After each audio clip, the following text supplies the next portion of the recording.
update ng tulay na ginawa dito sa amin. So tingnan nyo guys, malapit na matapos. Tingnan nyo, laki. Sobrang lawak. At saka, ito nga pala yung view dito sa amin, oh. So, nasa gitna kami ng bundok. Yan, oh. Puro yan bundok dyan, saka dyan. Dito lang sa harapan yung hindi ano, walang bundok. Dyan sa harapan na yan is wala nang bundok, puro ng mga niyog. Dito lang. At saka hanggang doon na yung simento, oh. Yan, kung nakita nyo, yung puti na yan. So, sisimintuhin na din yan dyan. Yan. Nakasimula na sila nagsiminto doon sa ano, sa tuktok. Doon na sa tuktok yung inuna nila. So, pwede na kayo gagala dito, guys. Magdala na kayo ng ano, ng sasakyan nyo na makaakyat dun sa bundok. So, kami naman dito, magja-jogging kami kasi wala kaming sasakyan. Ang bahay ko guys ay nasa harapan talaga siya ng tulay. Diyan lang. Yan yung bahay ko, yung blue na yan. At saka tulay. So, pag gusto nyo aakyat dyan sa bundok na yan, di na kayo mapapagod kasi makakaakyat na dyan yung mga motor, mga sasakyan nyo makakaakyat na dyan.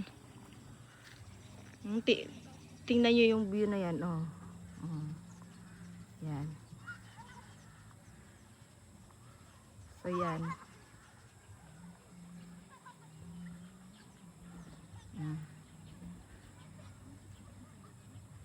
Tapos doon sa ano, sa pinakatuktok. Yan.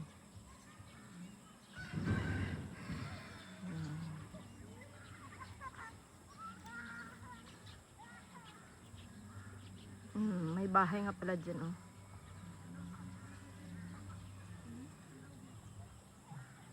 Ang daming niyog, oh. Maraming niyog.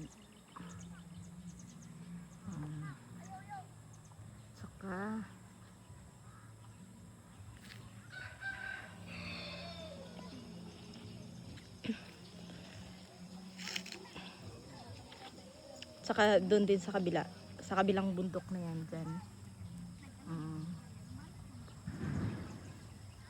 Yung daming niyog, puro niyog.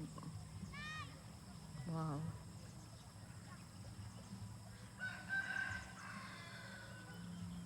So ito nga pala yung mga produkto dito sa amin, mga niyog, saging, saka palay.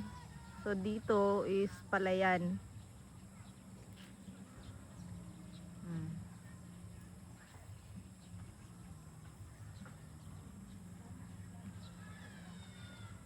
Saka dyan, oh, tingnan nyo, puno ng niyog.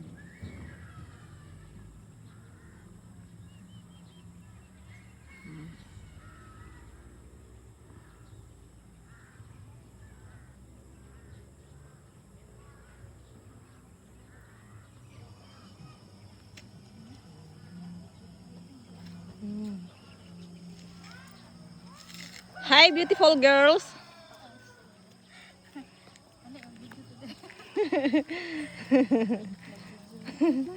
Ay, gatik.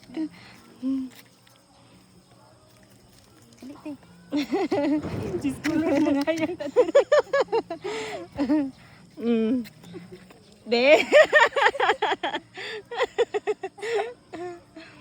Kanindot sa mga tiil. Tiil lang nindot. Ano, Diyos ko Lord.